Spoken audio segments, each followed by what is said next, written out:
Oke, jadi hari ini saya mau berbagi sedikit informasi ke teman-teman mengenai situasi di tempat kami ya, untuk masalah corona ini ya, khususnya di Houston ya.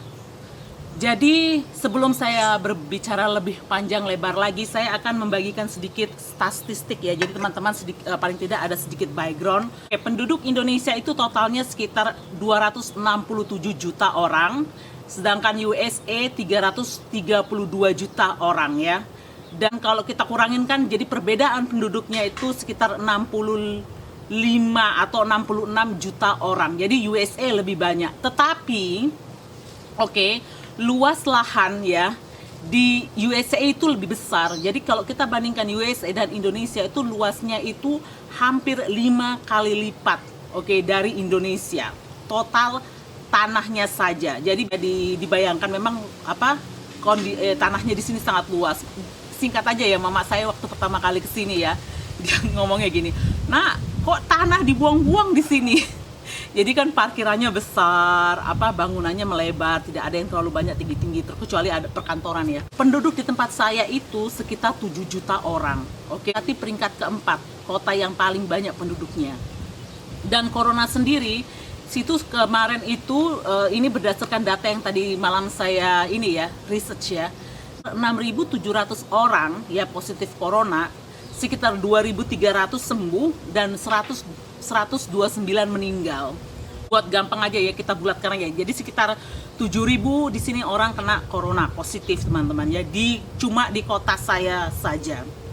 Jadi kalau teman-teman mau bayangkan ya, Houston itu hampir sama seperti Balikpapan karena kotanya itu memang banyak perusahaan yang betul-betul bergerak di oil and gas. Jadi hampir sama seperti Balikpapan lah ya, kalau mau dibayangkan lebih enak. Jadi awal-awalnya corona itu ada orang mereka balik ya ke Amerika dari Egypt, mereka trip di Egypt. Nah dari situ itu pertambahan nomornya itu semakin banyak. Jadi ya sedikit memang gelisah ya. Jadi saya pernah ada teman saya tanya orang Cina. Dan pastilah Cina kan lebih update ya, jadi mereka, karena ini kan wabahnya dari sana, jadi saya tanya ke beliau, gimana keluarga kamu di Cina? Terus dia bilang, semua oke, katanya, everything is okay, it's getting better. Tapi dia bilang sama saya khawatir Erna. Loh, kenapa khawatir? Karena orang tidak memakai masker. Teman-teman ya, cuma selang beberapa hari dia ngomong seperti itu, langsung di tempat saya disarankan untuk memakai masker. Akhirnya untuk tempat saya diwajibkan untuk memakai masker ya. Jadi setiap pulang kita dengar berita nomornya semakin bertambah. Kalau di sana kan lebih di Jakarta, terus beritanya untuk keseluruhan ya. Kalau di sini tidak teman-teman. Jadi di sini tuh modelnya ya, di kota saya itu ada stasiun televisi yang memang fokus untuk di kota saya saja menyampaikan beritanya. Banyak berita yang disampaikan itu mengenai lokal. Jadi palingan contohnya ya, mungkin 90% itu betul-betul fokusnya di lokal, palingan sedikit-dikit, baru yang 10%-nya itu baru yang di luar dari kota kami. Jadi seperti itu. Jadi mungkin ada sekitar 3 stasiun televisi yang betul-betul cuma menyampaikan berita khusus untuk di kota kami saja. Jadi ya waktu virus itu merebak ya, yang saya rasakan itu di sini ya teman-teman, itu tuh orang jadi nggak tahu ya, ini mungkin feeling saya saja karena memang saya tidak pernah atau tidak merasakan seperti itu waktu saya di Indonesia. Yang saya rasakan tuh mereka tuh bersatu ya. Jadi di sini ya teman-teman, banyak orang kayak bisnis kan, contohnya aja jual-jual mebel ya, jual-jual mebel. Mereka langsung teman-teman kasih donasi, jadi mengajak orang ke donasi. Jadi orang-orang yang tidak mampu atau orang-orang yang di PHK karena virus ini, mereka tinggal datang ke sana, tinggal ngambil makanan. Makanya aku tuh jadi kayak gini teman-teman ya, pabrik ya, jadi ada pabrik orang buat kasur ya. Mereka kan tidak bisa produksi gara-gara pasti kan kita nggak bisa beli ya, karena kan wanti-wanti, siapa tahu bukan banyak orang di PHK, jadi income-nya nggak ada, nggak mungkin mereka mau beli lagi kasur. Tapi mereka tidak tinggal diam, mereka itu rubah teman-teman ya di bisnisnya ya. Jadi dia dari cuma menyulam kasur, disulamlah dibuatlah masker, baru didonasikan ke orang. Jadi aku tuh salutnya di situ. Jadi tidak 1 atau 2 bisnis yang seperti itu, banyak sekali. Jadi mereka tuh saling bergotong royong gitu loh. Dan Yang kedua itu orangnya teman-teman ya. Di sini tuh ada banyak sekali ya organisasi-organisasi yang betul-betul membantu. Jadi kayak food bank ya. Jadi ada orang kalau memang waktunya free, mereka langsung join di organisasi itu, jadi mereka bantu. Teman-teman kalau saya bilang makanan ya, mereka tuh kasih langsung satu box. Jadi satu kantongan plastik, yang kantongan plastik untuk kalau kita pakai untuk sampah itu satu penuh itu digobrokkan di situ untuk satu keluarga gitu loh. Dan betul-betul ya, saya salut di situ. Jadi sepertinya itu rasa pedulinya itu sangat tinggi ya, tidak terkecuali siapa saja, orang bisnis, orang-orang organisasi. Jadi tidak ada di sini saya dengar ya orang-orang komplain gara-gara kurang perhatian untuk bantuan. Oke, itu satu. Simpel saja lah teman-teman di sini ya. Kan orang tua itu kan yang terkena imbasnya itu paling banyak kan yang orang tua ya.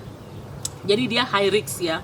Dan ada orang-orang yang muda ya, kita kan yang saya pernah jelaskan kalau kita tuh ada sosial media, mereka menawarkan diri kalau ada orang-orang yang ini ya lanjut usia butuh belanja keluar, mereka cuma cukup pakai list aja apa yang mau dibeli, nanti ada orang yang ngantarin ke tempatnya. Sampai sebegitunya loh orang, sampai pedulinya itu sangat tinggi sekali. Ini musibah yang kedua teman-teman yang pernah saya alami selama saya tinggal di Amerika.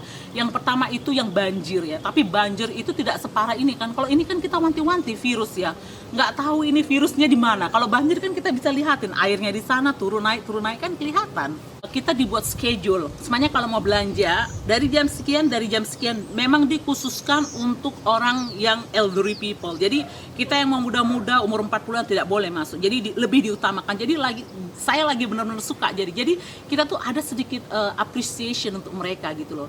Jadi contohnya aja kan orang yang paling benar-benar bekerja keras saat ini adalah orang medical ya. Jadi orang medical itu ada sampai restoran-restoran yang kayak modelnya KFC ya kalau di Indonesia.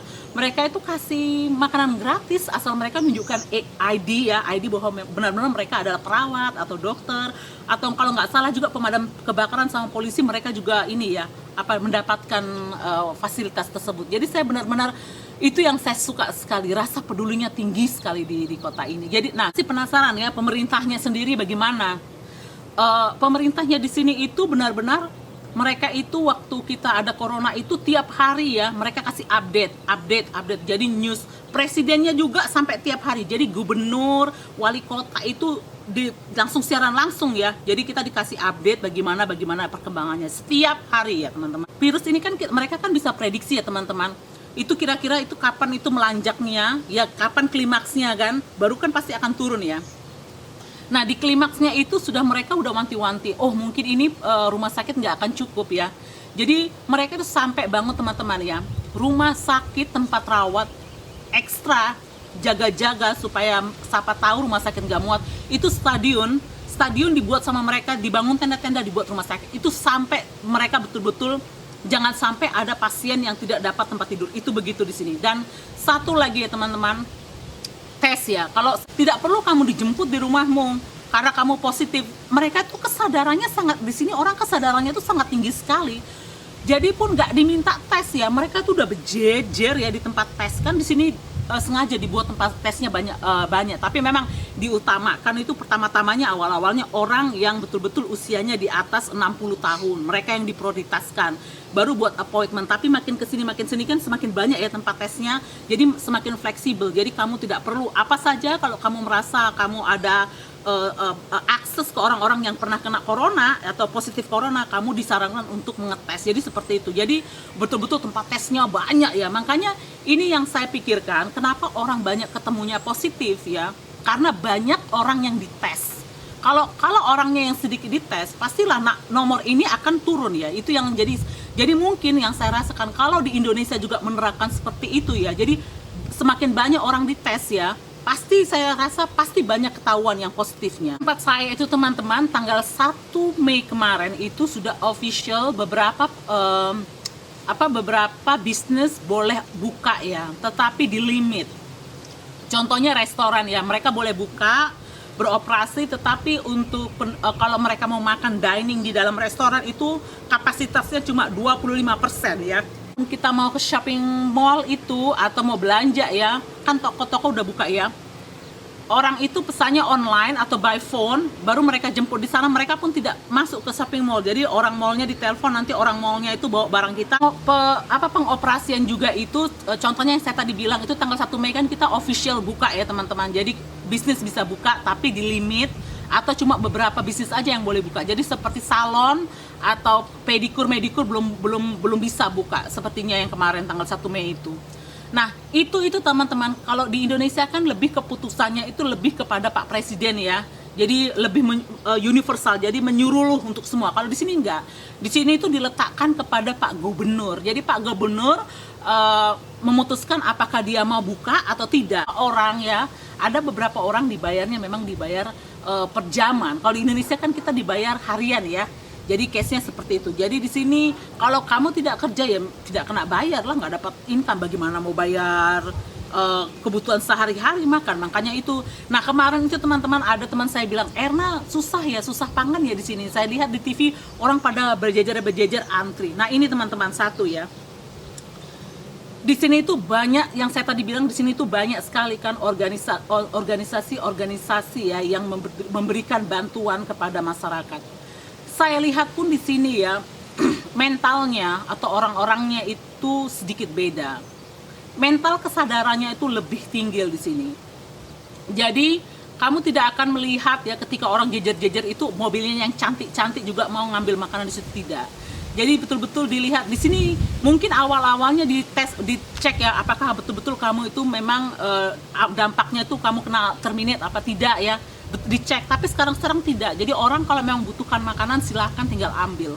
Lah kalau di tempat saya kan banyak sekali itu tidak dapat pangan-pangan pada ngamuk-ngamuk di Facebook. Di sini tidak seperti itu. Jadi orang lebih berpikir melihat ke bawah ya. Jadi kalaupun ada beberapa orang ya yang tidak bekerja, dia pasti bisa, oh saya masih ada tabungan, saya tidak akan ngantri di tempat itu cuma mau ngambil makanan. Karena mereka pikir masih ada orang yang betul-betul membutuhkan ya, apalagi orang yang harus bayar sewa rumah, anaknya banyak, tidak ada kerjaannya. Jadi itu yang ada di pikiran kita. Jadi kita tuh sense of caring to others itu mungkin lebih tinggi sekali ya. Jadi kita tidak memikirkan aku about me, but it's about us, all of us. Jadi itu yang saya rasakan di sini. Jadi kalau tidak ada pernah itu yang kita lihat diributkan di TV-TV orang, oh orang kaya juga kenapa itu minta-minta makanan. Kan sini yang di sosial media bilang, oh kenapa saya tidak dapat ini apa makanan. Tidak. Jadi tidak ada namanya orang yang tukang kamu yang dapat makanan kamu tidak. Jadi itu betul-betul mental orang tersebut ya. Jadi intinya mental, don't be greedy, oke? Dari Pak Presiden Trump sendiri itu kita dikasih duit ya. Jadi satu case-nya satu keluarga dapat 600.000 ya. Di sini cara pendistribusian dana yang dari Bapak Presiden itu berdasarkan income. Oke, jadi pembagian sendiri. Kalau Anda single, oke, dan Anda single dan hasil per tahun Anda kotor ya, kotor hasil per tahun 1,1 miliar, oke, Anda akan mendapatkan 17,7 juta. Ya, itu jadi hampir 18 juta ya. Jadi kalau kamu penghasilan kamu di bawah 1,1 miliar per tahun ya, untuk single orang ya, kamu akan mendapatkan hampir 18 juta. Dan kalau kamu menikah dan combine ya, jadi gabungan salary dari istri dan suami itu di bawah 2,2 miliar, oke, itu kamu akan mendapatkan 35,5 juta, oke. Dan itu akan ditambah kalau kamu mempunyai anak di bawah umur 17 tahun. Jadi satu anak itu $500 atau sekitar 7,4 juta. Wah, mungkin teman-teman ini bilang, buset, banyak sekali ini tunjangan dari pemerintah. Satu keluarga 35,5 juta, hampir 36 juta kan satu keluarga. Itu tidak banyak di sini teman-teman. Jadi contohnya teman-teman ya, saya kasih case aja untuk satu keluarga tinggal di apartemen atau di rumah ya, mungkin sekitar 1.400. Itu kan tadi dikasih itu mereka itu dapat 2.400 kan per family ya, jadi suami istri, dan akan ada tambahan $500 lagi kalau kamu punya anak. Nah teman-teman bayangkan aja 2.400 ya, kalau teman-teman bayar sewa rumah 1.400, kurangin aja, sisa berapa? Sisa 1.000 doang. 1.000 doang untuk makan. Paling tidak itu kalau satu keluarga berapa anak, nggak cukup tuh $100 per minggu teman-teman. belum lagi bayar asuransi, ya, belum bayar asuransi kesehatan, asuransi mobil, ya, belum bayar uang lain-lainnya, dan uang ini tidak cukup. Tapi sekali lagi, tidak ada saya dengar orang yang komplain dengan jumlah segini, 2.400 didapat dari government. Jadi mereka bersyukur government masih memperhatikan, ya. Dan yang saya dengar sih banyak yang orang-orang bisnis, jadi kayak bisnis kecil itu mereka kan dapat semua teman-teman, ya. Jadi bisnis kecil dapat tunjangan. Jadi mereka yang kayak buka-buka salon itu mereka dapat pinjaman, kayaknya mungkin no interest apa gitu. Saya kurang tahu lah. Yang saya tahu ini cuma ini aja. Jadi saya belum pernah ada dengar itu orang ribut-ribut ininya uangnya kurang atau bagaimana. Mungkin mereka bersyukur. Jadi mereka yang mungkin saat ini kita cuma berdoa semoga ini cepatlah berlalu, ya. Karena mungkin orang betul-betul kita bisa lihat banyak betul bantuan di sana sini, ya. Kalau mau memang dicari-cari bisa. Jadi kalau mau banyak sekali. Jadi tiap hari itu mungkin kalau di TV itu disiarkan kalau Anda membutuhkan makanan pergi ke sini, kalau Anda membutuhkan makanan pergi ke sini. Jadi mereka tidak merasa saya ini berjalan di masalah ini sendiri, enggak. Dia melakukan itu sama-sama. Jadi intinya gitu, ya. Saya berpikir sebegitu ini. Kalau bangsa kita itu mau maju, itu harus dimulai dari kita. Jadi kita tidak bisa berharap terus-menerus dari pemerintah. Nah, kalau masyarakatnya sudah maju, ya teman-teman, pasti pun mau tidak mau pemerintahnya juga ikut maju gitu loh. Kalau menurut saya lah mungkin mental untuk minta-minta itu, kalau teman-teman, karena gini, mungkin teman-teman bilang, loh kamu kan enak di Amerika. Saya itu pernah teman-teman merasakan apa yang teman-teman pernah rasakan. Saya pernah merasakan waktu pulang sekolah, ya, mau makan itu meja itu kosong, nggak ada apa-apa. Jadi saya harus nunggu mama saya gajian supaya mama saya bisa beli beras aja, ya, ke warung. Itu saya senang sekali. Baru saya harus nunggu mama saya masak. Jadi seperti itu, saya makan itu normal, tidak ada lauk, jadi nasi saja. Jadi inilah yang saya ini. Mungkin kita harus lebih bersyukur ketika kita ada makanan nasi, lauk, itu masih bersyukur gitu loh. Tidak perlu harus selalu berharap ke pemerintah untuk mensupport. Jadi pun kalau ada bantuan dari pemerintah, teman-teman juga harus perhatikanlah, sedikit peduli ke teman-teman, bagaimana teman-teman ibu-ibu tua yang tidak ada anaknya, ya, rumah pun kontrak, makan pun tak ada. Itu yang kita betul-betul memang harus perhatikan. Jadi cobalah sedikit kepedulian itu, cobalah sedikit di ini, ya, sedikit sensitif, ya. Jadi janganlah cuma diiniin karena ada pembagian, merasa tidak nyaman karena tidak ada apa. Jadi betul-betul lah kalau saya ini, ya, mungkin kita harus lebih ini, empatinya lebih dibesarkan, ya. Dan jiwa pengemisnya itu, kalau saya bilang, ya, kata kasar, jiwa pengemisnya itu mungkin kita harus kurangkan. Jadi dengan cara seperti itu pastilah dijamin negara Indonesia itu akan jauh lebih maju nanti ke depannya. Jadi yang intinya itu, kalau mau maju jangan berharap dari pemerintah. Jadi majukan dulu itu cara berpikir kita, pola berpikir kita, dan saya yakin Indonesia pasti akan bisa maju, ya teman-teman. Oke, sekian dulu vlog hari ini. Semoga ada informasi. Jadi jumlahnya walaupun banyak yang kami dapatkan, tapi tetap sekali lagi pengeluaran kami besar di sini, ya. Oke, sekian dulu teman-teman. Sampai jumpa di vlog-vlog berikutnya. Bye.